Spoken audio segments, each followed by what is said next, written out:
मित्रांनो, एका सर्वेनुसार जगामध्ये प्रत्येक दिवशी 1,60,000 माणसं मरतात. म्हणजेच प्रत्येक क्षणाला 2 माणसं मरतात.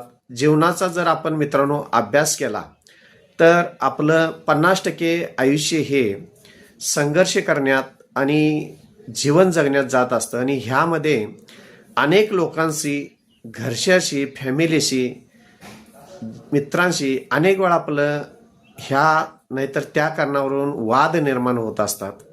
आणि शेवटी आपण आपल्या आयुष्यामधून ज्यावेळी जात असतो त्यावेळी बरोबर काहीही घेऊन जाऊ नसतो. पैसा, दौलत किंवा सगळी नाती आपण सोडून जात असतो. तर मित्रांनो, मला हेच सांगायचं आहे की जीवन हे नश्वर आहे.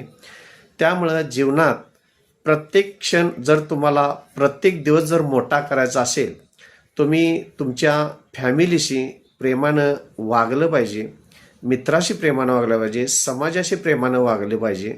जेवढे क्षण तुमच्या आयुष्यामध्ये सुखाचे येतात त्या प्रत्येक छोट्या छोट्या क्षणाचा सुद्धा तुम्ही आयुष्यामध्ये आनंद उपभोगला पाहिजे. जास्तीत जास्त 99.99% जे काही वाद असतात त्या वादाचं कारण नेमकं शोधून जर आपली चूक असेल तर मान्य करून वाद तिथल्या तिथं मिटवला पाहिजे. काही गोष्टी सोडून दिल्यानंतर आपण सुखी समाधानी राहत असतो.